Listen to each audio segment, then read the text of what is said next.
Let's take it from the coach, and then whatever questions you guys want to fire. It's good to see everybody. For whatever reason, we have a few more of you than we did against Central Arkansas. I was, proud of our guys. I think we competed against a really good Cincinnati team that's going to have a really good year. And I told Nick that. I think he does a great job with them. They had a unique style. They're veteran guys. And, so this was good, a good response from the other night when, quite honestly, we didn't play well, and we tried not to make too much of the other night, and I don't know if I did a great job of that, to be honest with you, and I don't want to make too much of today either. I think this is just another step, hopefully, in our journey of growth and getting better, and that's kind of where we're at. So pleased with it, and these guys, to my right and my left, obviously played important roles in the win tonight. Coach, you mixed up the starting lineup. What was the reason for that? Yeah, we just were looking at a different lineup to start the game. I mean, we've got a lot of balance on our roster. And, I'll say about that. I don't know what else to say. If Keelan Martin doesn't start, you just want to mix it up? Yeah, we just, it's kind of coach's decision. I he responded great. It probably won't be the last time that we mix up our lineup. I think Kellen Dunham didn't start a couple games last year. And so we got people make more out of that than Keelan didn't make a whole lot of it. People make more out of that than what it is. And I get it. What did you think of it? You obviously came off the bench half the season, right? It's another game for me. A different approach than I did Wednesday. Came out sluggish, no energy. The day I came off the bench with energy, fed off like that. What was the difference? Was that perhaps affecting the whole team because it looked like the entire Butler team was more ready after tip off than you were in terms of. Yeah, it was a learning experience on Wednesday, so we knew we had to bounce that game, so we couldn't hang our heads for too long. So we had a Cincinnati team coming in. So we came in on energy. We had 2 good days of practice and preparation, and it showed that. And Julie Fowler was really productive tonight, gave big minutes in the critical stage of that game. Talk a little bit about this play. I thought he was tremendous. Boy, the lift that he gave us, he's a very good shooter. And I think we were probably always all glad to see him take that, right, and make that, because we've been, in some ways, begging him, hey, if you're open, shoot it. And he's got really good touch, and sometimes Nate's one of those guys that these guys will tell you, he just wants the team to win, he wants to do whatever the team needs him to do to win, and sometimes you have to encourage him to be a little more aggressive.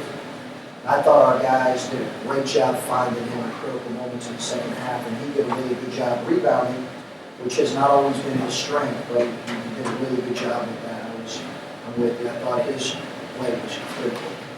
Coach, Tyler Lewis's numbers weren't really spectacular. It seemed like he really controlled the game on offense, and the times I was watching, it seemed like he really would stand in front of his guy defensively. I mean, your whole team really was the second half. Yeah, I thought he did a good job handling the ball, similar to last year's game where he kind of controlled the game with his ball handling against their pressure. And, I think his floor game was solid, and his ability to keep guys in front defensively, pushed a walk on the other end.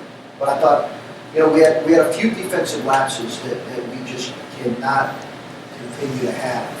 But we have to grow with that. But by and large, we did a good job of following the game plan. Speaking of defense, Washington, I think he averaged like 17 a game and 9 rebounds, so almost a double-double. Whatever he finished with, 7 points and no rebounds, something like that. That was out. What was your strategy in trying to contain him? We just tried to beat him to the spot, and do our work early, and he's pretty dominant with his right shoulder, and guys tried to be aware of that. And I thought they did it. Clark Curtis, and he got deeper post position than he needed to. But he did a good job doing it. But our guys did a good job with Kyle Washington. And, you know, listen, he had not made a whole lot of threes, so he comes out and makes his first two. And we're wondering about how you adjust there, but I thought our guys defended him well. He's a good player. Andrew, this is the second year in a row you got to deal with big physical bodies. Indiana State had them and Cincinnati has them. Big East has them every night. So how do you handle it? Because you're not 6'9", 260. So how do you handle that from a defensive standpoint and trying to defend down low with those bigger, stronger bodies? Yeah, it's all a foot race down there, honestly. If you could beat them to a spot, then yeah, if they're bigger, they're still going to wedge you out a little bit, but they're 15 feet out of the paint now. So I have a little bit of the advantage at that point, even if they are the bigger, stronger person. So yeah, just try to outwill them and just try to, like I said, just a little bit of a foot race down there.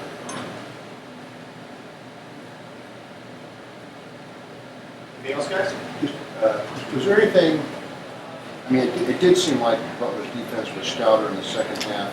Was there any specific or technical things that you did, or maybe something you were just better at in the second half than in the first that you can identify? You know, there wasn't any halftime adjustment that we made. I think these guys just, you know, kind of took it upon themselves to not try to give them anything easy and try to keep them off the glass. I think they had 6.5 and it's 5 afterwards, offensive rebounds. So, but I think, you know, we've said it over and over, and we just have to continue to improve on that end. But if we're going to have any kind of a successful year, we're going to have to consistently be good at that. And on that end, you know, we were at times tonight, and hopefully we can grow from it. And we know we've got a full week of practice to prepare for the best offensive team in the country. Which I think is just one turnover, I believe, in the second half. What do you attribute that to as far as growth from Wednesday night? I thought that was critical. You know, we turned it over a little too much in the first half.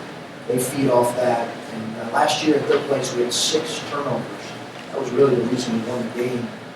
Our guys just did a phenomenal job taking care of the ball, and they did that again tonight with just, you know, one in the second half. So, you know, giving them the ball and allowing them to get out in transition is a recipe for disaster. We wanted them to try to score in the half court as much as possible with the first time rebounds. That was kind of our game plan, and these guys did it. One more time. Anything else? Okay, thank you. Thanks, everybody.